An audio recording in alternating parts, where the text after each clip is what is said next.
Not far into the woods, they heard Andeg's distinctive croak. Croak, croak, croak.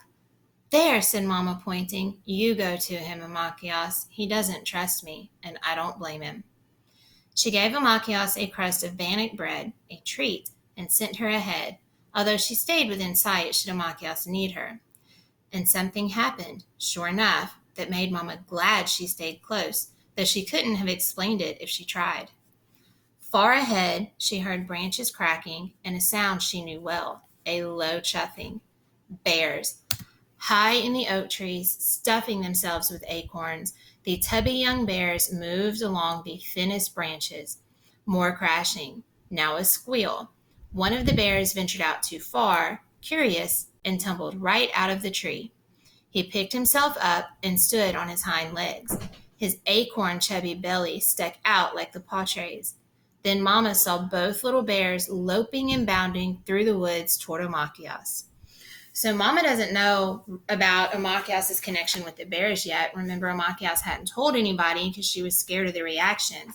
So now they're in the woods, and Mama sees these bears come running toward her daughter.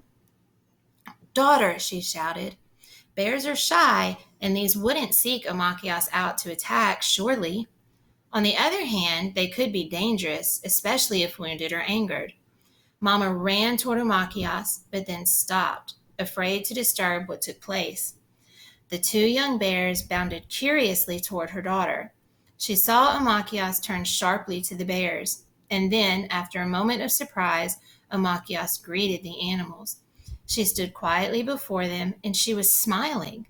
Mama was further surprised and frightened when, without a sound of warning, a huge sow bear, fattened for winter, rambled out of the brush and past Amachias without acknowledging her, a human, as the least bit strange or out of place.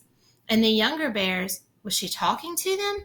Mama couldn't see. She crept nearer and listened to what her daughter said. So now Mama's witnessing Amachias come into contact with these bears again, and she's not sure what's happening. Anin, Neshime, she said to the nearest one, you've gotten fat. She smiled at their bumbling, chubby bodies. They were huge. Over the summer, they had grown until they outweighed her by a great deal, though they still were bashful and hung back, just beyond the reach of her fingertips, as she spoke to them. So you're getting ready to sleep, she said, offering the bannock pieces. Here, my brothers, sleep well. So Machias is happy to see these bears again, and she's talking about how big they've gotten since the last time she saw them.